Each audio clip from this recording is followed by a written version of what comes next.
গুরুত্বপূর্ণ যেটা, মানে যেটা ছাড়া বডি চলতে পারে না, তাদেরকে বলা হচ্ছে কি essential.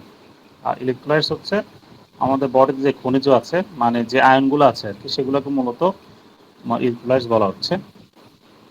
Sodium, magnesium, calcium, sodium plus 1+ ion, আর ক্যালসিয়াম 2+, ম্যাগনেসিয়াম 2+, এগুলোকে ইলেকট্রোলাইটস বলা হচ্ছে আর কি। এগুলো হচ্ছে কি এসেনশিয়াল, মানে এই আয়নগুলো ছাড়া বা ইলেকট্রোলাইটসগুলো ছাড়া বডি চলতে পারবে না কোনোভাবে। সেজন্য এদের নাম বলা হচ্ছে কি এসেনশিয়াল ইলেকট্রোলাইটস। এখন আসো ইলেকট্রোলাইটস কাকে বলে। Electrolytes are minerals in our blood and other body fluids that carry an electric charge. Electrolytes হচ্ছে কি তোমার আমাদের রক্তে এবং অন্যান্য যে বডি ফ্লুইড আছে, যে তরল জাতীয় যে কম্পার্টমেন্ট আছে, সেটাকে বলা হচ্ছে কি তোমার সেখানে একটা মিনারেল হিসেবে কাজ করে তারা, মানে খনিজ হিসেবে আছে। খনিজ হচ্ছে কি ইনঅর্গানিক সল্ট বলা হয় তাদেরকে, মানে সোডিয়াম, পটাশিয়াম, ম্যাগনেসিয়াম, ক্যালসিয়াম। আর হচ্ছে কি তারা তারা কি করে একটা ইলেকট্রিক চার্জ ক্যারি করে, মানে সোডিয়াম প্লাস চার্জ, মানে ক্যাটায়ন্স, তারপর ক্যালসিয়াম 2+, মানে এরাও চার্জ দুটা আয়ন ক্যারি করে। অ্যানায়ন আছে, ক্লোরাইড, বাইকার্বনেট আছে, এরা হচ্ছে কি ইলেকট্রিক চার্জ ক্যারি করতে পারে। Electrolytes effect the amount of water in our body. Electrolytes হচ্ছে কি তোমার আমাদের বডিতে কতটুকু ওয়াটার থাকবে সেটাকে কি করে প্রভাবিত করে। ইলেকট্রোলাইটসের পরিমাণ যদি বেশি থাকে, তাহলে বডিতে হচ্ছে কি ওয়াটারের পরিমাণ বেশি থাকবে। সে কি করবে, মানে যেখানে ইলেকট্রোলাইটস আছে বা যেখানে আয়ন আছে সেখানে কি ওয়াটারও আছে। আয়নগুলো কিসের মধ্যে ভেসে থাকে, তোমার ওয়াটারে ভেসে থাকে, ওয়াটারটাকে সে ধরে রাখে। তো সেজন্য বলা হচ্ছে কি ইলেকট্রোলাইটস তোমার বডির ওয়াটারটাকে কি করে প্রভাবিত করে। They also affect the acidity of blood, that is pH. ব্লাডের পিএইচটাকে তারা কি করে কন্ট্রোল করে বা প্রভাবিত করে। পিএইচ এর মানটা যাতে বডিতে নিউট্রাল থাকে বা 7.4 থাকে, সেই 7.4 এর মধ্যে তারা কি করে মেনটেন করে। এরপর হচ্ছে কি মাসেল ফাংশন, আমাদের যে মাসেল যে ফাংশন আছে, সেই মাসেল ফাংশনটাকে কি করে তারা প্রভাবিত করে। মাসেল সংকোচন এবং প্রসারণ, that is muscle contraction and রিল্যাক্সেশনের জন্য আমাদের বডিতে একটা আয়ন আছে, সেটা হচ্ছে কি তোমার ক্যালসিয়াম 2+। এটা হচ্ছে কি ইলেকট্রোলাইট হিসাবে কাজ করে এবং তোমার কি করে তোমার মাসেলের যে সংকোচন এবং প্রসারণ হয়, সেই সংকোচন এবং প্রসারের জন্য তোমার ক্যালসিয়াম আয়নটা খুবই গুরুত্বপূর্ণ ভূমিকা পালন করে। সেজন্য বলা হচ্ছে they also affect muscle function and other important processes. অন্যান্য যে ইম্পর্টেন্ট প্রসেস আছে শরীরে, সেই ইম্পর্টেন্ট প্রসেসগুলোকে সে কী করে তারা প্রভাবিত করে। যেমন আমাদের একটা মানে স্নায়ু থেকে অন্য একটা স্নায়ুতে তোমার সিগন্যাল ট্রান্সমিশন করা, সেই সিগন্যাল ট্রান্সমিশনের জন্য তোমার এই ইলেকট্রোলাইটস দ্যাট ইজ আয়নগুলো খুবই গুরুত্বপূর্ণ ভূমিকা পালন করে। এরপর বলা হচ্ছে কি electrolytes are lost when sweating occurs.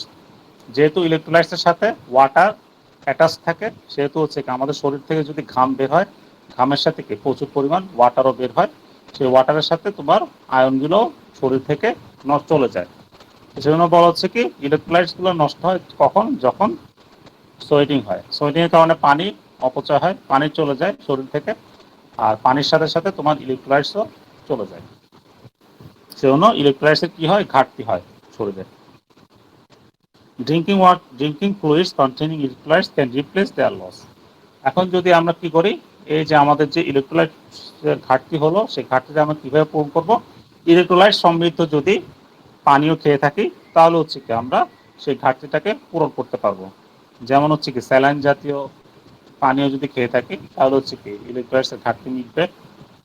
আবার যে সকল খাবার হচ্ছে কি ইলেকট্রোলাইটসের পরিমাণ বেশি থাকে, সেরকম খাবার যদি খেয়ে থাকি, তাহলে হচ্ছে কি ইলেকট্রোলাইটসের ঘাটতিটা আমরা সহজে মেটাতে পারবো।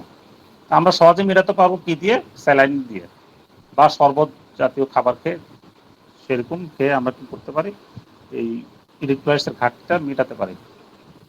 Water does not contain electrolytes. পানিতে কি থাকে না, কোনো প্রকার আয়ন থাকে না বা ইলেকট্রোলাইটস থাকে না। সাম এসেনশিয়াল অ্যান্ড কমন ইলেকট্রোলাইটস আর, কিছু গুরুত্বপূর্ণ এবং সাধারণ ইলেকট্রোলাইটস হচ্ছে কী কী। ক্যাটায়ন্সের মধ্যে সোডিয়াম আছে, পটাশিয়াম আছে, ক্যালসিয়াম আছে, ক্যালসিয়াম 2+, ম্যাগনেসিয়াম 2+। অ্যানায়ন্সের মধ্যে ক্লোরাইড মেজর, তারপর হচ্ছে কি তোমার বাইকার্বনেট আছে, বাইফসফেট, সালফেট অ্যান্ড প্রোটিন অ্যানায়ন্স। এগুলো আমরা ক্লাস 19-এও পড়েছি। Electrolytes can be acids, bases or salt. Electrolytes কি হতে পারে? অ্যাসিড হতে পারে, বেসও হতে পারে, অথবা সল্ট আকারেও থাকতে পারে। They can be measured by different blood test. আমরা বিভিন্ন প্রকার ব্লাড টেস্ট যেটা করি সেখানেও কি তোমার ইলেকট্রোলাইটসের টেস্টও করা হয়ে থাকে। তো ইলেকট্রোলাইটসের টেস্ট করলে আমরা কি বুঝতে পারবো আমাদের শরীরে এদের ঘাটতি আছে কি নাই, সেটা আমরা বুঝতে পারবো। ধরো মাঝে মাঝে যদি সোডিয়ামের ঘাটতি থাকে, তাহলে আমরা যদি সোডিয়াম টেস্ট করাই, তাহলে সোডিয়াম লেভেলটা যদি নর্মালের চেয়ে কম থাকে, তাহলে বুঝবো কি সোডিয়াম ঘাটতির কারণে শরীরে দুর্বলতা আমরা ফিল করছি। তখন আমরা কি করব? সোডিয়াম সমৃদ্ধ খাবার যদি খেয়ে থাকি বেশি করে, তাহলে সেই ঘাটতিটা আমরা মেটাতে পারবো। তো সেজন্য বলা হচ্ছে কি সেরাম ক্যালসিয়াম লেভেলটাও ঠিক তেমনি মেনটেন করবো। বডিতে যদি ক্যালসিয়ামের অভাব থাকে, তাহলে কি আমরা অতি সহজে ক্যালসিয়ামের অভাবটা পূরণ করতে পারবো এই টেস্টের মাধ্যমে। ক্যালসিয়ামের অভাব হলে কি হবে? হাড়ে ব্যথা করবে, আর অনেক কিছু হবে, রিকেটস হবে। আর সেরাম সোডিয়ামের ঘাটতি হলে তোমার শরীরে দুর্বলতা হবে। সেরাম পটাশিয়ামের ঘাটতি হলে হাড়টা কাজ করবে না বা শরীর দুর্বল ফিল হবে। তো এখানে সেরাম বলতে কি বোঝাচ্ছে? সেরাম হচ্ছে ব্লাডের এমন একটা অংশ, is the part of blood that does the contain cells, যেখানে কি থাকে না, কোনো প্রকার সেলস থাকে না। মানে সেলস বলতে এখানে আমরা আরবিসি, ডাব্লিউবিসি অ্যান্ড প্লেটলেটসকে বোঝাচ্ছে। মানে ব্লাডটা আমরা কালেক্ট করলাম পেশেন্ট থেকে, তারপর কি করবো? সেন্ট্রিফিউজ করবো ফর 5 মিনিটস। সেন্ট্রিফিউজ করার পরে আমরা কি পাবো? ব্লাড সেলগুলো নিচে অধক্ষেপ আকারে থাকবে, দ্যাট ইজ প্রিসিপিটেড আকারে থাকবে, আর উপরে কি পাবো? আমরা সেরাম পাবো। এই ঠিক উপরের অংশটাই হচ্ছে কি সেরাম।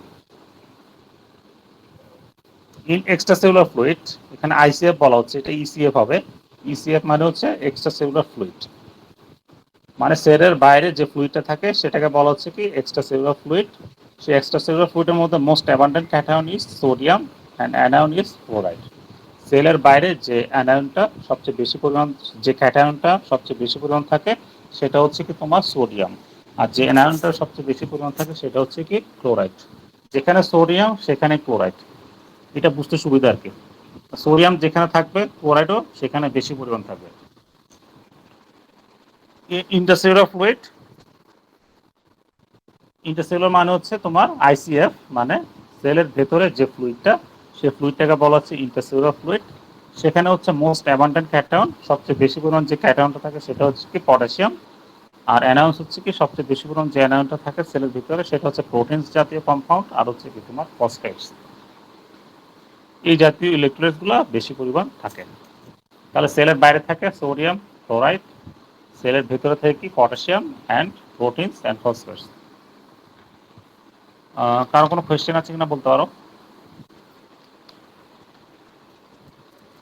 এরপর হচ্ছে কি functions of electrolytes in body fluids. আমাদের বডিতে ইলেকট্রোলাইটসের কাজ কি? জেনারেল ফাংশনস, মানে সাধারণ যে কাজগুলো সেটা হচ্ছে কি control osmosis of water between body fluid compartments. আমাদের যে বডিতে যে কম্পার্টমেন্টগুলো আছে সেই কম্পার্টমেন্টগুলোতে কি করে? কম্পার্টমেন্ট বলতে টিস্যু কম্পার্টমেন্ট বোঝায়, মানে অনেকগুলো টিস্যুর সমষ্টি, সেটাকে কম্পার্টমেন্ট বলা হচ্ছে। সেই কম্পার্টমেন্টের মধ্যে ওয়াটারের কি করে? একটা ওয়াটারের অসমোসিস, অভিস্রবণটা নিয়ন্ত্রণ করে এরা। কিভাবে করে? ধরো কোনো একটা সেলুলার কম্পার্টমেন্টে তোমার কি তোমার ওয়াটারের মানে ওয়াটারের পরিমাণটা কমে গেল, তাহলে হচ্ছে কি তারা ওয়াটারটা বাইরে থেকে টেনে আনবে ওয়াটারের ঘাটতি পূরণের জন্য। আবার ওয়াটারের পরিমাণটা যদি বাইরে কম থাকে, তাহলে কি সেলের ভেতর থেকে তারা টেনে সেলের বাইরে সেটা ট্রান্সফার করবে। এভাবে হচ্ছে কি তারা পানির অবস্থানটা মেনটেন করবে। এরপর হচ্ছে কি help maintain acid base balance. আরেকটা হচ্ছে কি তোমার অ্যাসিড বেস ব্যালেন্সটাকে তারা কি করবে? কন্ট্রোল করবে। মানে শরীরের যে বডি ফ্লুইড আছে তার পিএইচটা তোমার কি করবে না, অম্লীয় করবে না বা অ্যাসিডিক করবে না বেশি, আবার বেশি ক্ষারীয় করবে না। তারা কি করবে? একটা নির্দিষ্ট পিএইচ মেনটেন করবে। সেটাকে বলা হচ্ছে কি অ্যাসিড বেস ব্যালেন্স মেনটেন করা, বা অম্ল ক্ষারের সাম্যতা বজায় রাখা। সেটা কিভাবে রাখে? তোমার পিএইচ এর মানটা কততে রাখে? 7.35 থেকে 7.45, অথবা হচ্ছে কি 7.4 এর মধ্যে তারা কি করে এটাকে মেনটেন করে। ক্যারি ইলেকট্রিক্যাল কারেন্ট, যেহেতু হচ্ছে কি এরা চার্জড, মানে চার্জিত, যেহেতু এদের পজিটিভ চার্জ আছে আবার নেগেটিভ চার্জও আছে, সেহেতু হচ্ছে কি তারা কারেন্ট ক্যারি করতে পারে, ইলেকট্রিক্যাল কারেন্ট ক্যারি করতে পারে। Generate action potential of nerves and help in transmission of nerve impulses. বলা হচ্ছে কি অ্যাকশন পটেনশিয়াল তারা কি করতে পারে, জেনারেট করতে পারে, তৈরি করতে পারে। কোথায়? নার্ভসের মধ্যে, স্নায়ুর মধ্যে। এই অ্যাকশন পটেনশিয়াল জেনারেট করা জরুরি কেন? অ্যাকশন পটেনশিয়ালটা হচ্ছে কি তোমার এমন একটা প্রক্রিয়া যার মাধ্যমে হচ্ছে কি তোমার এক নার্ভ থেকে অন্য নার্ভের মধ্যে কি হয়, সিগন্যাল ট্রান্সমিশন হয়। সিগন্যাল ট্রান্সমিশন হলে বডি কাজ করতে পারে না। সিগন্যাল ট্রান্সমিশনটা হচ্ছে কি তোমার বডির ফাংশনের জন্য খুবই জরুরি। যেমন পানির ঘাটতি হলে তখন কি মস্তিষ্ক থেকে একটা সিগন্যাল পাঠানো হয়, তখন কি হয়, একটা হরমোন রিলিজ হয়, সেটা হচ্ছে কি তোমার অ্যান্টিডায়াবেটিক হরমোন। তখন সে কি করে, ইউরিন দিয়ে যে পানিটা চলে যাওয়ার কথা সে পানিটাকে সে কি করে ধরে রাখে, যাতে শরীরে পানির ঘাটতিটা তোমার না থাকে বা শরীরের পানির সাম্যতা যাতে বজায় রাখে। তো এরকম সিগন্যাল যদি ট্রান্সমিশন না হয় তাহলে হচ্ছে কি তোমার বডি কাজ করবে না প্রপারলি। তো এই সিগন্যাল ট্রান্সমিশনের জন্য গুরুত্বপূর্ণ যে প্রসেসটা সেটা হচ্ছে কি অ্যাকশন পটেনশিয়াল। সেই অ্যাকশন পটেনশিয়াল তৈরি হবে তখন এক স্নায়ু থেকে অন্য স্নায়ুতে সিগন্যালও ট্রান্সফার হবে। সেই অ্যাকশন পটেনশিয়াল তৈরি করার জন্য তোমার যে আয়নগুলো দায়ী সেটা হচ্ছে কি তোমার সোডিয়াম, পটাশিয়াম এবং ক্যালসিয়াম। এরা হচ্ছে কি অ্যাকশন পটেনশিয়াল তৈরির জন্য বা জেনারেশনের জন্য খুবই গুরুত্বপূর্ণ ভূমিকা পালন করে। তো সেজন্য এরা নার্ভ সিগন্যাল ট্রান্সমিশনে খুবই গুরুত্বপূর্ণ ভূমিকা পালন করে। Help in transmission of nerve impulses, মানে নার্ভ স্নায়ু ইম্পালস যেটা আছে সেটা হচ্ছে কি তোমার এক স্নায়ু থেকে অন্য স্নায়ুতে তারা ট্রান্সমিট করতে পারে। Serve as cofactors in many enzymatic reactions inside the body. এরপর হচ্ছে কি তারা কোফ্যাক্টর হিসেবে কাজ করে। কোফ্যাক্টর মানে হচ্ছে কি নন প্রোটিন যে কম্পাউন্ডগুলো আছে সেটাকে বলা হচ্ছে কি কোফ্যাক্টর। তারা হচ্ছে কি এনজাইমের মধ্যে কি করে, রিঅ্যাকশন রেটটাকে বাড়িয়ে দেয়, রিঅ্যাকশনের পরে কি করে অপরিবর্তিত থেকে যায়। এনজাইম হচ্ছে প্রোটিন ইন নেচার আর কোফ্যাক্টর হচ্ছে নন প্রোটিন ইন নেচার, মানে নন প্রোটিন কিন্তু এনজাইমকে তারা কি করবে, রিঅ্যাকশনে হেল্প করবে। তো এই কোফ্যাক্টরস হিসেবে কাজ করে কারা, ইলেকট্রোলাইটস গুলো। কারো কোনো কোশ্চেন আছে কিনা বলতে পারো। Concentrations of ions in body fluid, কিভাবে কনসেন্ট্রেশনটা তুমি নির্ণয় করবা। Concentrations of ion are expressed in milliequivalents per litre. তাহলে কনসেন্ট্রেশন কিভাবে এক্সপ্রেস করা হয়, মিলি ইকুইভ্যালেন্ট পার লিটারে এক্সপ্রেস করা হয়, বা MEQ বা per litre. For sodium or chloride number of milli equivalent per litre equal to millimole per litre. মানে সোডিয়াম আয়নের কনসেন্ট্রেশন যদি 1 মিলি ইকুইভ্যালেন্ট পার লিটার হয় তাহলে সেটা হচ্ছে কি কত, সেটা ইকুইভ্যালেন্ট টু কার সমান, 1 মিলিমোল পার লিটার। মানে সোডিয়ামের কনসেন্ট্রেশন যদি 1 মিলি ইকুইভ্যালেন্ট পার লিটার হয় বডিতে, তাহলে সেটা হচ্ছে কার সমান হবে, 1 millimole sodium ion per litre কনসেন্ট্রেশনের সমান হবে। তখন হচ্ছে কি আমরা সোডিয়ামের পরিমাণটা ইজিলি ক্যালকুলেট করতে পারবো, যেহেতু এখানে মিলিমোল দেয়া আছে।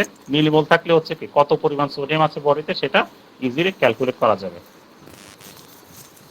এরপর হচ্ছে কি calcium, for calcium or phosphate number of milli equivalent per litre equal to 2 millimole per litre. এখানে 2 মিলিমোল কেন আসছে, যেহেতু ক্যালসিয়ামের চার্জ হচ্ছে কি 2 প্লাস আর ফসফেটের চার্জ হচ্ছে কি 2 মাইনাস। যেহেতু 2 দ্বিগুণ সেহেতু হচ্ছে কি এখানে 2 দ্বারা গুণ করা হয়েছে। তাহলে আমরা ব্লাডে যদি 1 milliequivalent calcium per litre concentration থাকে তাহলে আমরা বুঝবো কি সেখানে 2 millimole calcium per litre concentration calcium আছে শরীরে। তখন হচ্ছে কি আমরা ক্যালসিয়ামের পরিমাণটা সেই মিলিমোল থেকে ক্যালকুলেট করতে পারবো। তো এইভাবে হচ্ছে কি আমরা কনসেন্ট্রেশনটা তোমার এক্সপ্রেস করা হয় শরীরে এবং ক্যালসিয়ামের পরিমাণটা আমরা এইভাবে নির্ণয় করতে পারি। এখন আসলে সোডিয়াম পটাশিয়াম পাম্পস। আমরা জানি হচ্ছে কি শরীর সেলের বাইরে হচ্ছে কোনটা বেশি থাকে, সোডিয়াম থাকে, আর সেলের ভেতরে থাকে কি পটাশিয়াম। এই সোডিয়াম যে বাইরে থাকে বেশি পরিমাণ সেটা মেনটেন করে কে, আর পটাশিয়াম যে ভেতরে থাকে সেটা এই মানে পটাশিয়াম কনসেন্ট্রেশন সেলের ভেতরে বেশি থাকে আর সেলের বাইরে সোডিয়ামের পরিমাণটা বেশি থাকে। এই কনসেন্ট্রেশনটা মেনটেন করে কে, তোমার সোডিয়াম পটাশিয়াম পাম্পস। তারা কি করে, sodium potassium pumps play major role in keeping potassium high inside the cell, মানে পটাশিয়ামের কনসেন্ট্রেশনটা যাতে সেলের ভেতরে বেশি পরিমাণ থাকে সেটা মেনটেন করে কে sodium potassium pump, and sodium high outside the cell, এবং সোডিয়ামের কনসেন্ট্রেশন যাতে সেলের বাইরে বেশি থাকে সেটা মেনটেন করে কে সোডিয়াম পটাশিয়াম পাম্প। তো সোডিয়াম পটাশিয়াম পাম্পটা হচ্ছে খুবই গুরুত্বপূর্ণ ভূমিকা পালন করছে এখানে। আর কোনো কোশ্চেন আছে কিনা বলতে পারো? এখন আসো সোডিয়াম, সোডিয়াম সম্পর্কে পড়বো। Sodium electrolyte, most abundant ion in ECF, extra cellular fluid, তাকে বলা হচ্ছে কি ইসিএফ। সেলের বাইরে যে আয়নটা সবচেয়ে বেশি পরিমাণ থাকে তার মধ্যে হচ্ছে কি গুরুত্বপূর্ণ হচ্ছে কি sodium. 90% of extracellular cation is sodium, আর যে ক্যাটায়নগুলো সেলের বাইরে সবচেয়ে বেশি পরিমাণ থাকে তার মধ্যে 90% হচ্ছে কি সোডিয়াম। এখন আসলে ফাংশনস কিভাবে কাজ করে। Sodium plays a pivotal role in fluid and electrolyte balance. তোমার সোডিয়ামটা হচ্ছে কি ফ্লুইড এবং পানির সাম্যতা বজায় রাখা এবং ইলেকট্রোলাইটের ব্যালেন্স রক্ষা করা, মানে আয়ন সমূহের ব্যালেন্স রক্ষা করতে সোডিয়ামটা খুবই গুরুত্বপূর্ণ ভূমিকা পালন করে। কারণ হচ্ছে কি because it accounts for almost half of the osmolarity of extracellular fluid. Extracellular ফ্লুইডে তোমার সলিউটের কনসেন্ট্রেশন মেনটেন করাকে বলা হচ্ছে কি তোমার অসমোলারিটি। সেই অসমোলারিটি মেনটেন করে কে, অর্ধেকের বেশি পরিমাণ অসমোলারিটি মেনটেন করে কে সোডিয়াম। তো এই জন্য হচ্ছে কি সোডিয়ামটা খুবই গুরুত্বপূর্ণ ভূমিকা পালন করছে।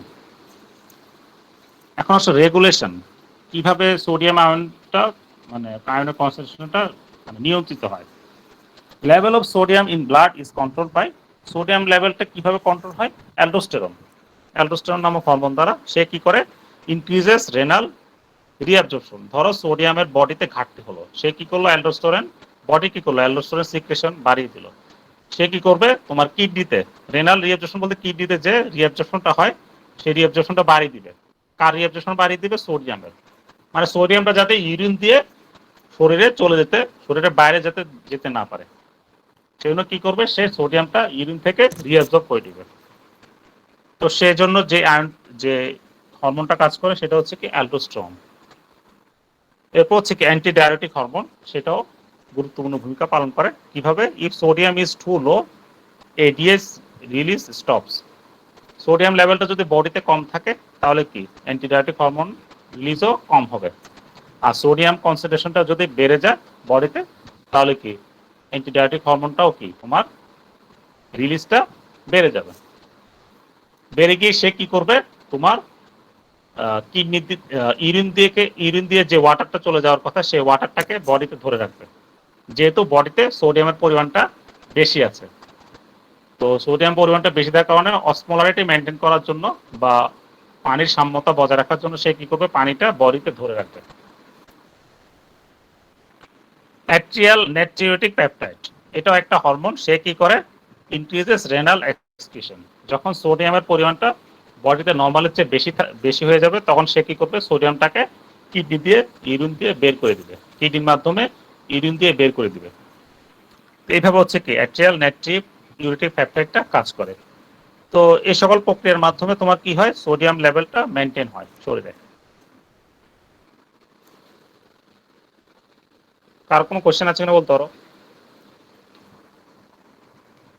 এখন আসো chloride, most prevalent anion in ECF. Extracellular ফ্লুইডের মধ্যে সবচেয়ে বেশি যে ক্যাটায়নটা থাকে সেটা হচ্ছে কি তোমার chloride. Moves relatively easily between ECF and ICF because most plasma membranes contain chloride leakage channels and ট্রান্সপোর্টার্স।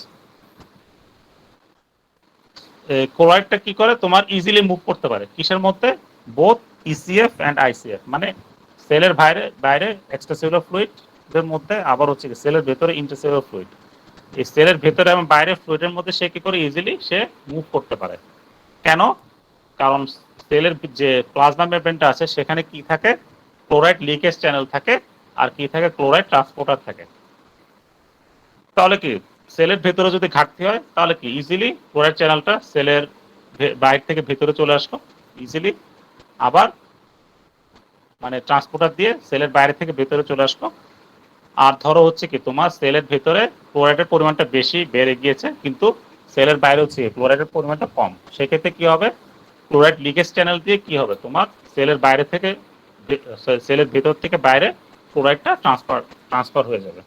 তো এভাবে হচ্ছে কি ক্লোরাইডটা ইজিলি এক্সট্রাসেলুলার ফ্লুইড এবং ইন্টারসেলুলার ফ্লুইডের মধ্যে ইজিলি মুভ করতে পারে। কি কারণে মুভ করে, বডির প্রয়োজন অনুসারে সে মুভ করে।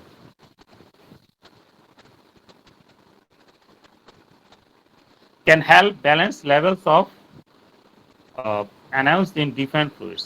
আর হচ্ছে কি তোমার কোথাও যদি অ্যানায়নের ঘাটতি হয়ে থাকে, ধরো কোনো সেলের মধ্যে কি ক্লোরাইড বাদে অন্যান্য আয়নের ঘাটতি হয়ে গেছে, তো তখন কি করবে বডি বডি কি করবে, ক্লোরাইড দিয়ে সে অ্যানায়নের ঘাটতিটা মিটাবে। ধরো বাইকার্বনেটের ঘাটতি হয়ে গেল কোনো সেলের মধ্যে, তখন কি করবে সেল, যেহেতু ক্লোরাইড আয়নের কি আছে, নেগেটিভ চার্জ আছে, আবার বাইকার্বনেটের কি নেগেটিভ চার্জ আছে, তো তখন বডি কি করবে, ক্লোরাইড দিয়ে বাইকার্বনেটের ঘাটতিটা পূরণ করবে। তো এইভাবে হচ্ছে কি ক্লোরাইডটা কি করে, অ্যানায়নের ব্যালেন্স রাখতে সহায়তা করে। এখন আসলে রেগুলেশন কিভাবে হয়, কিভাবে নিয়ন্ত্রিত হয়। এটিএইচ হরমোন মানে অ্যান্টিডায়ারেটিক হরমোন দ্বারা নিয়ন্ত্রিত হয়। যেমন সোডিয়াম যেহেতু নিয়ন্ত্রিত হয়, ক্লোরাইডও নিয়ন্ত্রিত হয়। এটিএসটা কি করে, governs extent of water loss in urine. ADH hormone কি করে বা অ্যান্টিডায়ারেটিক হরমোন কি করে, তোমার ইউরিন দিয়ে কতটুকু পানি চলে যাবে সেটা নিয়ন্ত্রণ করে। বডিতে যদি ওয়াটারের পরিমাণ নর্মালের চেয়ে বেশি হয়, তখন এটিএস হরমোনটা রিলিজ হয় না। আর যখন বডিতে প্রয়োজনের চেয়ে কম পরিমাণ বা পানির ঘাটতি থাকে, সেক্ষেত্রে হচ্ছে কি অ্যান্টিবায়োটিক হরমোন রিলিজ হয় শরীর থেকে। তখন সে কি করে, ইউরিন দিয়ে ওয়াটার পাস হতে দেয় না, ইউরিন দিয়ে ওয়াটারটা রিঅ্যাবজর্ব করে নেয়। ইউরিন থেকে ওয়াটারটা সে কি করে, কেড়ে নেয়, কেড়ে নিয়ে তোমার বডিতে সেটা সাপ্লাই করে, তখন ওয়াটারের ঘাটতিটা সে মিটায়।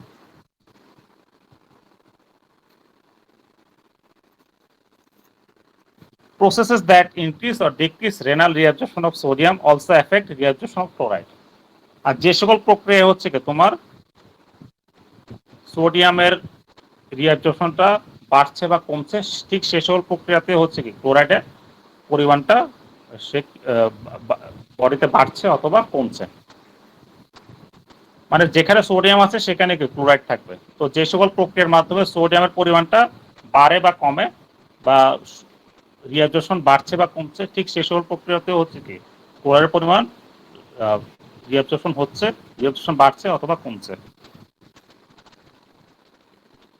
এইভাবে হচ্ছে কি ক্লোরাইডের কনসেন্ট্রেশনটা মেনটেন হচ্ছে আর কি শরীরে।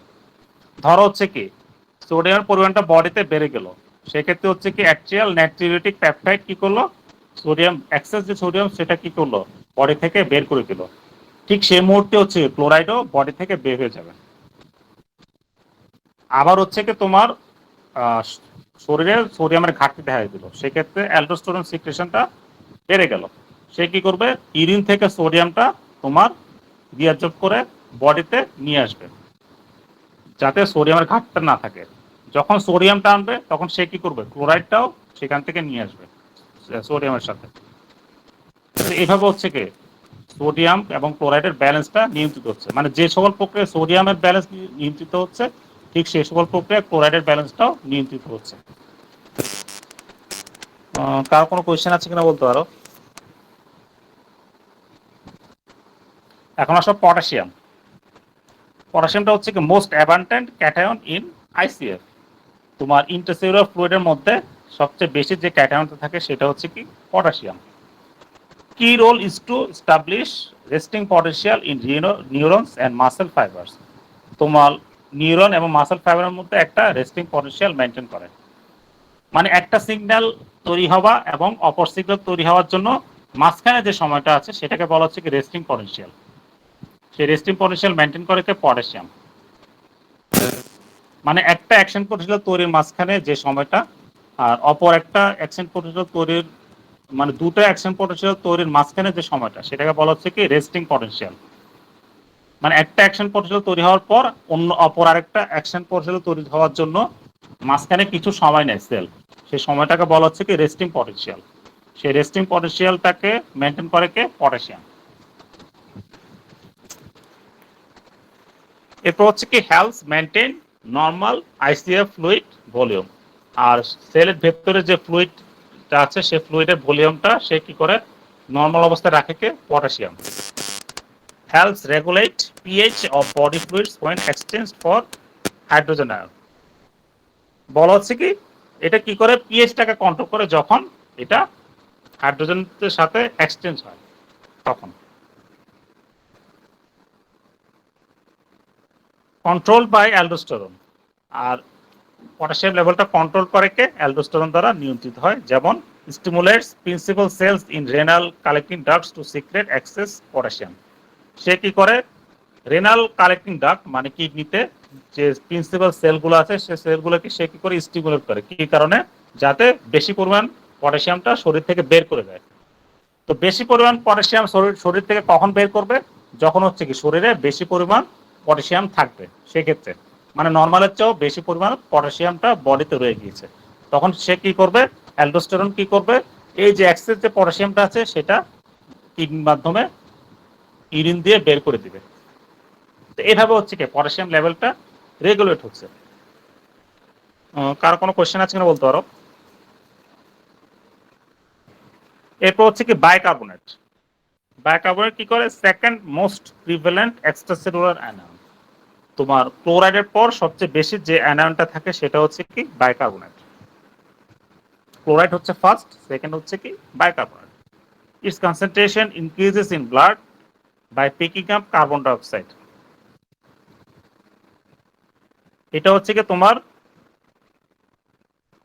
এটার কনসেন্ট্রেশন কখন বের হয়, যখন ব্লাডে কি থাকে কার্বন ডাইঅক্সাইডের পরিমাণটা বেশি থাকে তখন। কিভাবে carbon dioxide combines with water to form carbonic acid. Carbon dioxide যদি ব্লাডে বেশি থাকে তখন সে কি করবে ওয়াটারের সাথে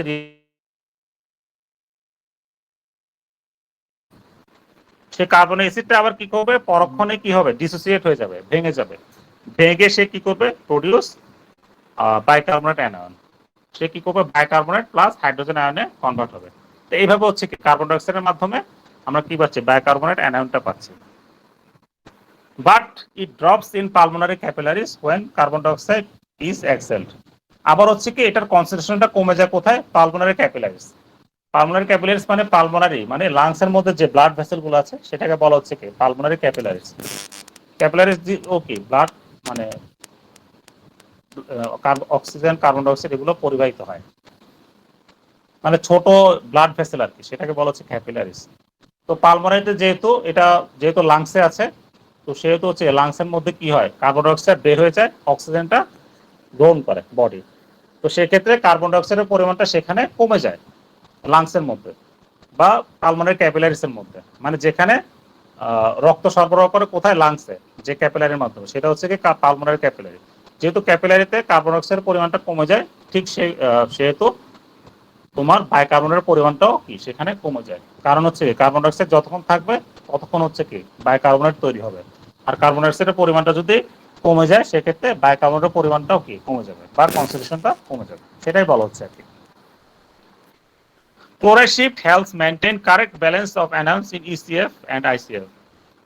Chloride shift হচ্ছে একটা মেকানিজম যার মাধ্যমে হচ্ছে কি তোমার ইন্টারসেলুলার ফ্লুইড এবং এক্সট্রাসেলুলার ফ্লুইডের মধ্যে অ্যানায়নের যে ব্যালেন্সটা আছে সেটা মেনটেন হয়। আমি সেটা আগেই বলেছি, ধরো কোথাও হচ্ছে কি তোমার বাইকার্বনেটের ঘাটতি হলো, সেক্ষেত্রে হচ্ছে কি বডি কি করে ক্লোরাইডেরও যেহেতু নেগেটিভ চার্জ আর বাইকার্বনেটের যেহেতু নেগেটিভ চার্জ তখন কি করে বডি ক্লোরাইড দিয়ে বাইকার্বনেটের ঘাটতিটা মেটায়। এটাকে বলা হচ্ছে ক্লোরাইড শিফট, মানে ক্লোরাইডটা বাইকার্বনেটের জায়গায় শিফট হয়ে গেল। এরপর বলা হচ্ছে kidneys are major regulators of blood bicarbonate. Kidney হচ্ছে কি তোমার বাইকার্বনেটকে মেইনলি রেগুলেট করে, মানে বাইকার্বনেটের ঘাটতি থাকলে সে কি করে ইউরিন থেকে তোমার বাইকার্বনেটটা নিয়ে আসে আর হাইড্রোজেন আয়নটা ছেড়ে দেয়। এভাবে হচ্ছে কি বাইকার্বনেটের ঘাটতি সে মেটায়। কারো কোনো কোশ্চেন আছে না বলতে পারো। স্যার ক্লোরাইড শিফটটা কি? হ্যাঁ ক্লোরাইড শিফট হচ্ছে ধরো আমাদের শরীরে কোথাও অ্যানায়নের ঘাটতি হলো, অ্যানায়ন মানে বুঝো নেগেটিভ চার্জ, তখন বডি কি করে সেই নেগেটিভ চার্জের ঘাটতিটা পূরণ করার জন্য ক্লোরাইডকে ইউজ করে। যেহেতু ক্লোরাইড হচ্ছে কি নেগেটিভলি চার্জড, তো যখন ধরো আমাদের বডিতে বাইকার্বনেটের ঘাটতি হলো, সেক্ষেত্রে বডি কি করবে, যেহেতু ক্লোরাইড হচ্ছে কি নেগেটিভলি চার্জড, সেহেতু কি করবে, ক্লোরাইডের সাথে বাইকার্বনেট এক্সচেঞ্জ করবে, মানে বাইকার্বনেটের ঘাটতিটা ক্লোরাইড দিয়ে মেটাবে। তো তখন ক্লোরাইডটা কি করবে, বাইকার্বনেটের জায়গায় সে কি করবে, শিফট করবে। তো এটাকে বলা হচ্ছে মূলত ক্লোরাইড শিফট আর কি। Okay, sir. আর কারো কোনো কোয়েশ্চেন আছে? এখন আসো calcium, most abundant mineral in body. আমাদের শরীরে যে খনিজটা সবচেয়ে বেশি থাকে সেটা হচ্ছে কি ক্যালসিয়াম। কারণ হচ্ছে কি 98% of calcium in adults are skeleton and teeth. Skeleton মানে বোন। আমাদের আবার শরীরের মোট ক্যালসিয়ামের 98% কোথায় আছে, তোমার হাড়ে আছে এবং দাঁতে আছে। In body it is present as extracellular cation. এটা হচ্ছে কি শরীরে এক্সট্রাসেলুলার ক্যাটায়ন হিসেবে অবস্থান করে। তাহলে আমাদের বডিতে সবচেয়ে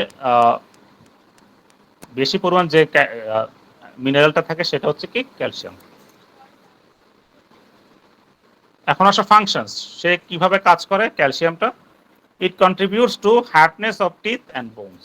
এটা কি করে, তোমার দাঁতের এবং হাড়ের কি করে, তোমার হাড় যে শক্ত থাকে, দাঁত যে শক্ত থাকে সেটাকে মেনটেন করে কে, ক্যালসিয়াম। মানে ক্যালসিয়ামের কারণে হাড় এবং দাঁত শক্ত হয় বা মজবুত হয়। এরপর হচ্ছে কি it plays important roles in blood clotting. রক্ত জমাট বাঁধায় এটা গুরুত্বপূর্ণ ভূমিকা পালন করে। রক্ত জমাট বাঁধা কখন প্রয়োজন, যখন আমাদের কোথাও কেটে যায় শরীরে, সেই রক্ত পড়াটা বন্ধ হওয়ার জন্য ব্লাড ক্লটিংটা খুবই জরুরি। তখন ক্যালসিয়ামটা গুরুত্বপূর্ণ ভূমিকা পালন করে। যদিও অন্যান্য ফ্যাক্টর আছে এই ব্লাড ক্লটিং এ, কিন্তু ক্যালসিয়ামটাও এখানে গুরুত্বপূর্ণ ভূমিকা পালন করে। এরপর হচ্ছে কি নিউরোট্রান্সমিটার রিলিজ। নিউরোট্রান্সমিটার মানে হচ্ছে কি এক নিউরন থেকে অন্য নিউরনে সিগন্যাল ট্রান্সমিশনের সময়, সিগন্যাল ট্রান্সমিশনের জন্য যে কেমিক্যালগুলো দায়ী সেটাকে বলা হচ্ছে কি নিউরোট্রান্সমিটার। মানে তারা এক নিউরন থেকে অন্য নিউরনে কি করে, সিগন্যাল ট্রান্সমিশন করতে তোমার এই কেমিক্যালগুলো ইউজ হয়। তো সেই কেমিক্যালগুলো রিলিজ করতে ক্যালসিয়াম গুরুত্বপূর্ণ ভূমিকা পালন করে। এরপর হচ্ছে কি মাসেল টোন, মাসেলের সুস্থতা বজায় রাখতে বা মাসেলের সংকোচন এবং প্রসারণটা সঠিকভাবে বজায় রাখতে কি করে, তোমার ক্যালসিয়াম গুরুত্বপূর্ণ ভূমিকা পালন করে। এরপর হচ্ছে কি excitability of nervous and muscle tissue. Excitability মানে হচ্ছে কি নার্ভাস সিস্টেম কাজ করার যে প্রবণতা সেটাকে বলা হচ্ছে কি এক্সাইটেবিলিটি, বা মাসেল টিস্যু কাজ করার যে প্রবণতা সেটাকে বলা হচ্ছে কি এক্সাইটেবিলিটি। মানে নার্ভাস টিস্যু মানে বিরামহীন ভাবে কাজ করে যাওয়া সেটাকে বলা হচ্ছে কি এক্সাইটেশন, সেটাকে বলা হচ্ছে এক্সাইটেবিলিটি। বা মাসেল টোন বিরামহীন ভাবে কি করে, কাজ করে যায়, মানে মাসেলের মধ্যে বিরামহীন ভাবে কি হয়, সংকোচন প্রসারণ হয়, সেটাকে বলা হচ্ছে কি এক্সাইটেবিলিটি বা এক্সাইটেশন। আর নার্ভাস টিস্যুতে কি হয়, বিরামহীন ভাবে সিগন্যাল ট্রান্সমিশন হয়, তো সেটা হচ্ছে কি নার্ভাস সিস্টেমের একটা এক্সাইটেবিলিটি। তো সেই এক্সাইটেবিলিটি মেনটেন করার জন্য ক্যালসিয়ামটা গুরুত্বপূর্ণ ভূমিকা পালন করে। এরপর বলা হচ্ছে কি regulated by parathyroid hormone. Calcium আয়নের কনসেন্ট্রেশন রেগুলেট করে কে, তোমার প্যারাথাইরয়েড হরমোন। সে কি করে, it increases calcium level in blood. এটা ব্লাডে ক্যালসিয়াম লেভেলটা বাড়িয়ে দেয়। কখন বাড়িয়ে দেয়, যখন ক্যালসিয়ামের ঘাটতি হয় ব্লাডে তখন। আরেকটা হরমোন আছে calcitonin, which lowers or decreases calcium levels in blood. সেটা কি করে, যখন ক্যালসিয়ামের পরিমাণটা প্রয়োজনের চেয়ে বেশি হয়ে যায় তখন সে কি করে, ক্যালসিয়ামের পরিমাণটা কমিয়ে দেয়, সেটাকে ক্যালসিটোনিন। আরেকটা হরমোন আছে সেটা হচ্ছে কি ক্যালসিট্রায়ল। এটার নাম হচ্ছে কি 125 dihydroxy cholecalciferol or 125 dihydroxy vitamin D3। এটাই হচ্ছে কি the active form of vitamin D. Vitamin D এর অ্যাক্টিভ ফর্ম হচ্ছে কি ক্যালসিট্রায়ল। সে কি করে, increases calcium level in the blood. ব্লাডে যখন ক্যালসিয়াম লেভেলটা কমে যায় তখন সে ক্যালসিয়ামের পরিমাণটা বাড়িয়ে দেয়। এভাবে হচ্ছে ক্যালসিয়ামের রেগুলেট হচ্ছে শরীরে। কারো কোনো কোয়েশ্চেন আছে কিনা বলতে পারো। এখন আসো acid base balance. Acid base balance হচ্ছে কি অম্লক্ষারের সাম্যতা। অম্লক্ষার সাম্যতা মানে হচ্ছে কি পিএইচ লেভেলটা বডিতে একটা নির্দিষ্ট লেভেলে মেনটেন করা, যাতে হচ্ছে কি সেটা বেশি অম্লীয় না বেশি ক্ষারীয় না। কিন্তু আমাদের বডিতে হচ্ছে কি পিএইচটা তোমার 7.4 এ মেনটেন করাকে বলা হচ্ছে কি অ্যাসিড বেস ব্যালেন্স, মানে ঈষৎ ক্ষারীয় আর কি। It refers to mechanism the body uses to keep its fluids close to neutral pH। এটা হচ্ছে কি তোমার কিছু মেকানিজমের সমন্বয়ে গঠিত অ্যাসিড বেস ব্যালেন্সটা, সেটা কি করে বডি ব্যবহার করে, কি কারণে, যাতে তার ফ্লুইড গুলো হচ্ছে কি নিউট্রাল পিএইচ এর কাছাকাছি থাকে। নিউট্রাল পিএইচ বলতে 7 এর কাছাকাছি, সাধারণত এটা কততে থাকে, 7.4 এ থাকে। Or to keep hydrogen ion concentration at appropriate level, অথবা হাইড্রোজেন আয়ন কনসেন্ট্রেশনটা কি থাকে একটা অ্যাপ্রোপ্রিয়েট লেভেলে বা সুনির্দিষ্ট মাত্রায় বজায় রাখতে বডি কি করে এই মেকানিজমটা ইউজ করে, সেটাকে বলা হচ্ছে কি তোমার acid base balance. Several mechanisms help maintain pH of arterial blood between 7.35 and 7.45। তাহলে বিভিন্ন মেকানিজমের মাধ্যমে বা বিভিন্ন প্রক্রিয়ায় বডির পিএইচটা কততে থাকে, 7.35 এবং 7.45 এর মধ্যে থাকে। নর্মালি হচ্ছে কি 7.4 এর মধ্যে থাকে আর কি সাধারণত। This include buffer system. কি কি মেকানিজম কাজ করে, সেটা হচ্ছে কি বাফার সিস্টেম, আরেকটা হচ্ছে কি এক্সহেলেশন অফ কার্বন ডাইঅক্সাইড, সে প্রক্রিয়া হচ্ছে কি পিএইচ মেনটেন হয়। আরেকটা হচ্ছে কিডনি। মূলত হচ্ছে কি বাফার সিস্টেম যেটা আছে সেটা মূলত মেইনলি কাজ করে আর কি পিএইচ মেনটেনের জন্য। আর বাকি যেগুলো আছে সাপ্লিমেন্টারি, সেটা হচ্ছে কি এক্সহেলেশন অফ কার্বন ডাইঅক্সাইড আর হচ্ছে কি কিডনি। এখন আসলে বাফার সিস্টেম, বাফার সম্পর্কে আমরা আগে ফিজিক্যাল ফার্মেসিতেও পড়েছি বা তোমরা পড়েছো। Ability of an acid base mixture two racist sudden changes in pH is called its buffer। এটা হচ্ছে কি একটা অ্যাসিড বেসের মিক্সচার, যেটা হচ্ছে কি পিএইচ এর সামান্যতম পরিবর্তনকে তারা বাধা দিবে, তাদেরকে বলা হচ্ছে কি বাফার। মানে যে অ্যাসিড বেস মিক্সচার হচ্ছে কি পিএইচ এর সামান্যতম পরিবর্তনকেও তারা বাধা দেওয়ার ক্ষমতা রাখে, তাকে বলা হচ্ছে কি buffer. Most consist of week acid and salt of that acid working as week base. তো বাফার সিস্টেমে কি থাকে, সাধারণত একটা উইক অ্যাসিড থাকে, বডিতে যে বাফার সিস্টেম আছে সেটাতে উইক অ্যাসিড থাকে, এবং উইক অ্যাসিডের একটা সল্ট থাকে যেটা হচ্ছে কি তোমার উইক বেস হিসেবে কাজ করে। সেজন্য বলা হচ্ছে কি এটা acid base mixture. Major buffer system, আমাদের বডিতে মেজর বাফার সিস্টেম হচ্ছে কি প্রোটিনস, কার্বনিক অ্যাসিড আর বাইকার্বনেট। কার্বনিক অ্যাসিড হচ্ছে কি অ্যাসিড, বাইকার্বনেট হচ্ছে কি উইক বেস হিসেবে কাজ করছে। এরপর হচ্ছে কি ফসফেটস, ডাইহাইড্রোজেন ফসফেট এবং মনোহাইড্রোজেন ফসফেটের মিক্সচার হচ্ছে কি ফসফেটস। এরা হচ্ছে কি বাফার হিসেবে কাজ করে এবং পিএইচ এর সামান্যতম চেঞ্জটাকে সে কি করে বাধা দেয়, রেসিস্ট করে। এখন আসো প্রোটিন বাফার সিস্টেম। আচ্ছা, কারো কোনো কোয়েশ্চেন আছে কিনা বলতে পারো। Most abundant buffer in ICF and blood plasma. Intercellular ফ্লুইডের মধ্যে সবচেয়ে বেশি যে বাফারটা থাকে এবং ব্লাড প্লাজমার মধ্যে যে বাফারটা বেশি থাকে সেটা হচ্ছে কি প্রোটিন বাফার সিস্টেম। ব্লাড প্লাজমাতে বেশি বাফার থাকা আর ব্লাড প্লাজমাতে থাকা আর ব্লাডে থাকা একই জিনিস। এখন আসলে কি কি থাকে, হেমোগ্লোবিন ইন আরবিসি, আরবিসিতে যে হেমোগ্লোবিন আছে সেটা হচ্ছে কি বাফার হিসেবে কাজ করে। Albumin in blood plasma, blood plasma যে প্লাজমা প্রোটিন আছে অ্যালবুমিন, সেটা হচ্ছে কি বাফার হিসেবে কাজ করে। এরপর হচ্ছে কি free carboxyl groups act like an acid by releasing hydrogen ion.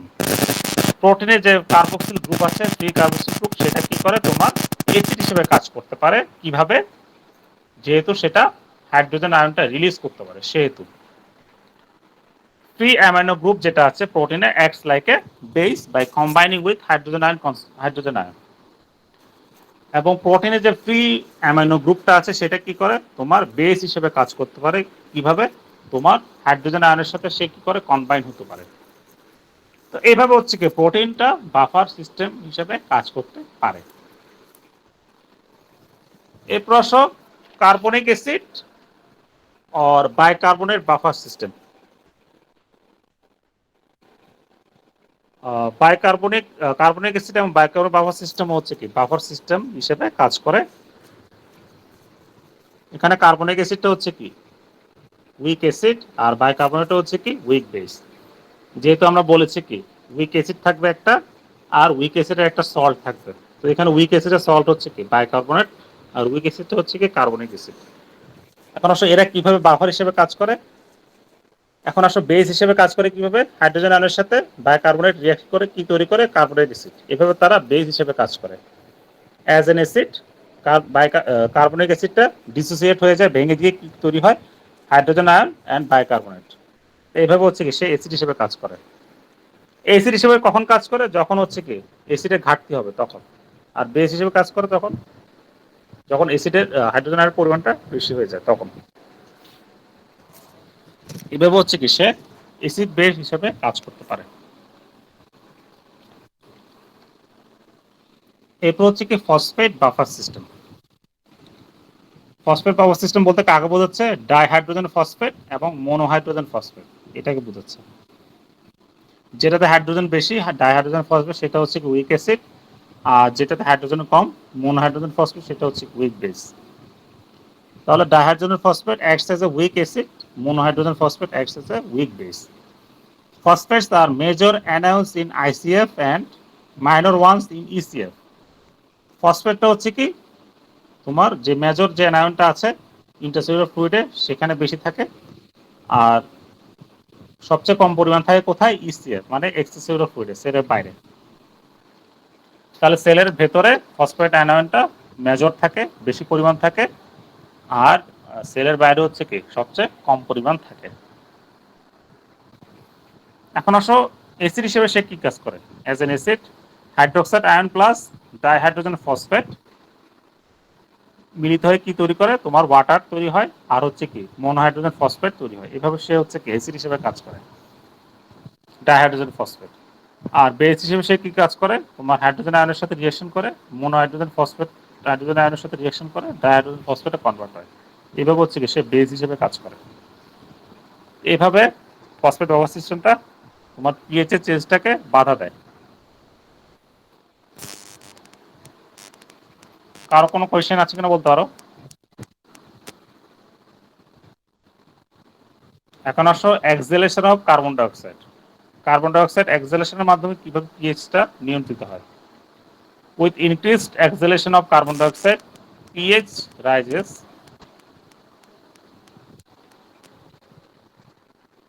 এখানে বলা হচ্ছে কি তোমার যদি কার্বন ডাইঅক্সাইড বেশি পরিমাণ এক্সহেলেশন হয়, মানে শ্বাস প্রশ্বাসের মাধ্যমে যদি বেশি পরিমাণ চলে যায়, সেক্ষেত্রে ব্লাডে কি হবে, কার্বন ডাইঅক্সাইডের কনসেন্ট্রেশনটা কমে যাবে। কার্বন ডাইঅক্সাইডের কনসেন্ট্রেশন কমে যাওয়ার অর্থ কি, কার্বন ডাইঅক্সাইড থেকে কার্বনিক অ্যাসিড তৈরি হওয়ার প্রবণতাও কমে যাবে। কারণ হচ্ছে কি আমরা জানি কি কার্বন ডাইঅক্সাইড যখন ব্লাডে থাকে তখন হচ্ছে কি সে ওয়াটারের সাথে রিঅ্যাকশন করে সে কি করে কার্বনিক অ্যাসিড তৈরি করে। যেহেতু এখানে কার্বন ডাইঅক্সাইডের পরিমাণটা কমে গেল, সেক্ষেত্রে হচ্ছে কি কার্বনিক অ্যাসিড তৈরি করার প্রবণতাও কমে গেল। তো অ্যাসিডের পরিমাণটা কমলে পিএইচ এর পরিমাণটা বাড়বে, স্বাভাবিক। তো সেই অনুযায়ী হচ্ছে কি পিএইচ এর মানটা বেড়ে যায় নর্মালের চেয়ে। এরপর হচ্ছে কি with decreased exhalation of carbon dioxide. আর যদি কার্বন ডাইঅক্সাইডের এক্সহেলেশনটা কম হয়, মানে শ্বাস প্রশ্বাসের দিয়ে কার্বন ডাইঅক্সাইড যদি কম পরিমাণ বের হয়ে যায়, তাহলে বেশি পরিমাণ কার্বন ডাইঅক্সাইড কি শরীরের ভেতরে আছে। তো কার্বন ডাইঅক্সাইডের পরিমাণ যদি শরীরের ভেতরে থাকে, তাহলে কার্বন ডাইঅক্সাইড কিসে কনভার্ট হবে, ওয়াটারের সাথে রিঅ্যাকশন করে কার্বনিক অ্যাসিডে তৈরি কনভার্ট হবে। কার্বনিক অ্যাসিড তৈরি করার মানে হচ্ছে কি পিএইচ এর মানটা 7 এর নিচে চলে যাওয়া, মানে পিএইচটা ফল হয়ে যাওয়া। তো এইভাবে হচ্ছে কি পিএইচ এর মানটাও কমলো, তখন বিষয়টা অ্যাসিডিক হয়ে গেল। তো এইভাবে হচ্ছে কি পিএইচ এর মানটা নিয়ন্ত্রিত হয় আর কি কার্বন ডাইঅক্সাইড এক্সহেলেশনের মাধ্যমে। এরপর হচ্ছে কি কিডনি। কিডনি কি করে, renal tubule secret what hydrogen ion into urine and reabsorb bicarbonate so that it is not lost in the urine. ধরো বডিতে হাইড্রোজেন আয়নের মানে বেশি পরিমাণ হয়ে গেল, পরিমাণ কনসেন্ট্রেশনটা কিডনি কি করবে, হাইড্রোজেন আয়নটা বেশি পরিমাণ ইউরিন দিয়ে পাস করে দিবে, আর কি করবে বিপরীত ক্রমে বাইকার্বনেটটা রিঅ্যাবজর্ব করবে, যাতে এটার ব্যালেন্সটা ঠিক থাকে। তো এইভাবে হচ্ছে কি সে অ্যাসিড বেস ব্যালেন্সটা মেনটেন করে আর কি। এটা তখনই কাজ করে যখন হচ্ছে কি হাইড্রোজেন আয়নের পরিমাণটা বেড়ে যায় তখন। তখন হাইড্রোজেন আয়নটা শরীরে থেকে বের করে দেয়। মানে অ্যাসিডের প্রাচুর্যটা বডিতে তখন যখন বেশি থাকে, ঠিক তখন কি করে কিডনি হাইড্রোজেন যে বেশি পরিমাণে হাইড্রোজেনটা আছে সেটা ইউরিন দিয়ে বের করে দেয়, আর বায়োকার্বনেটটা সে রিঅ্যাবজর্ব করে। এইভাবে হচ্ছে কি সে একটা ব্যালেন্স রক্ষা করে, অ্যাসিড বেস ব্যালেন্স। কারো কোনো কোশ্চেন আছে কিনা বলতে পারো। এখন আসো অ্যাসিড বেস ব্যালেন্স পড়েছি, এখন ইমব্যালেন্সটা কি? অ্যাসিড বেস ইমব্যালেন্স, অ্যাসিড অম্ল ক্ষারের অসামঞ্জস্যতা। সেটার মানে হচ্ছে কি, আমরা জানি হচ্ছে কি নর্মাল পিএইচ রেঞ্জ হচ্ছে কত, 7.35 থেকে 7.45। এর যদি নিচে চলে যায় তাহলে সেটা অম্লীয় হবে, আর এর যদি উপরে চলে যায় বিষয়টা কি হবে, তোমার ক্ষারীয় হয়ে যাবে। তো পিএইচ এর মানটা 7-এর নিচে চলে আসা, আবার পিএইচ এর মানটা হঠাৎ করে 7-এর উপরে চলে যাওয়া, এটা হচ্ছে কি এক প্রকার ইমব্যালেন্স। তো সেটাকে বলা হচ্ছে কি অ্যাসিড বেস ইমব্যালেন্স। এখানে দুটো টার্মস আছে, সেটা কি হতে পারে, অ্যাসিডোসিস, যখন ব্লাডের পিএইচটা 7.35 এর নিচে চলে আসবে তখন অ্যাসিডোসিস হবে, মানে অ্যাসিডের পরিমাণটা শরীরে বেশি থাকবে, এই কন্ডিশনটাকে বলা হবে কি অ্যাসিডোসিস। আর ব্লাডের পিএইচ এর মানটা যখন 7-এর উপরে চলে যাবে, মানে 7.45 এর উপরে চলে যাবে, সেই ক্ষেত্রে তোমার পরিবেশটা কি হবে, তখন ক্ষারীয় হবে, আর এই কন্ডিশনটাকে বলবো কি অ্যালকালোসিস। এভাবে হচ্ছে কি অ্যাসিড বেস ইমব্যালেন্স হচ্ছে। এখন আসলে আরেকটা টার্মস হচ্ছে কি ইলেকট্রোলাইট ইমব্যালেন্স, মানে ইলেকট্রোলাইটস এর কি তোমার পরিমাণটা প্রয়োজনের চেয়ে কমে যাওয়া অথবা প্রয়োজনের চেয়ে বেশি হওয়া, সেটাকে বলা হচ্ছে কি ইমব্যালেন্স, অসামঞ্জস্যতা। সেটা কিভাবে হচ্ছে, কিছু টার্মস আছে সেটা দিয়ে বোঝা যায়, যেমন হাইপোন্যাট্রিমিয়া। হাইপো মানে হচ্ছে কি প্রয়োজনের চেয়ে কম হলে সেটা হাইপো, আর প্রয়োজনের চেয়ে বেশি হলে সেটা হাইপার। তো হাইপোনেট্রিমিয়া মানে হচ্ছে কি সোডিয়াম লেভেলের পরিমাণটা প্রয়োজনের চেয়ে বেশি হওয়া, সরি প্রয়োজনের চেয়ে কম হওয়া, সেটা হচ্ছে হাইপোনেট্রিমিয়া। আর সোডিয়ামের পরিমাণটা প্রয়োজনের চেয়ে বেশি হওয়া বা নর্মাল রেঞ্জের চেয়ে বেশি হওয়া, সেটাকে বলা হচ্ছে কি হাইপার নেট্রিমিয়া। এরপর হচ্ছে হাইপোক্যালিমিয়া কখন হবে, যখন পটাশিয়াম লেভেলটা নর্মাল লেভেলের চেয়ে কম হবে, সেই কন্ডিশনটা হবে কি হাইপোক্যালিমিয়া। পটাশিয়ামের লেভেলটা নর্মাল লেভেলের চেয়ে যখন বেশি হবে সেই কন্ডিশনটা হবে কি হাইপার ক্যালিমিয়া। ম্যাগনেসিয়ামের লেভেলটা নর্মালের চেয়ে যদি কম হয় তাহলে যে কন্ডিশন হবে সেটা হচ্ছে কি হাইপো ম্যাগনেসিয়ামিয়া। আর ম্যাগনেসিয়ামের পরিমাণটা যখন নর্মালের চেয়ে বেশি হবে সে যে কন্ডিশনটা হবে সেটা হচ্ছে কি হাইপার ম্যাগনেসিয়ামিয়া। আর ক্যালসিয়ামের পরিমাণটা যখন নর্মাল রেঞ্জের চেয়ে কম হবে তখন যে কন্ডিশনটা সেটা হবে কি হাইপো ক্যালসিমিয়া। আর ক্যালসিয়ামের পরিমাণটা যখন নর্মাল লেভেলের চেয়ে বেশি হবে তখন যে কন্ডিশনটা সেটা হবে কি হাইপার ক্যালসিমিয়া। ফসফেট লেভেলটা যখন নর্মালের চেয়ে কম হবে তখন হচ্ছে কি হাইপোফসফেটিমিয়া। আর ফসফেট লেভেলের পরিমাণটা নর্মালের চেয়ে যখন বেশি হবে তখন হচ্ছে কি হাইপার ফসফেটিমিয়া। এরপর হচ্ছে ক্লোরাইডের কনসেন্ট্রেশনটা যখন নর্মাল রেঞ্জের চেয়ে কম হবে তখন যে কন্ডিশনটা সেই কন্ডিশনটা হবে কি হাইপোক্লোরেমিয়া। আর ক্লোরাইড আয়নের পরিমাণটা যখন নর্মালের চেয়ে বেশি হবে তখন যে কন্ডিশনটা তৈরি হবে সেটা হচ্ছে কি হাইপার ক্লোরেমিয়া। এইভাবে এই টার্মস গুলোকে ডিফাইন করা হয় আর কি। কারো কোনো কোশ্চেন আছে কিনা বলতে পারো, নাহলে তোমাদের অ্যাটেন্ডেন্সটা নিয়ে নিই।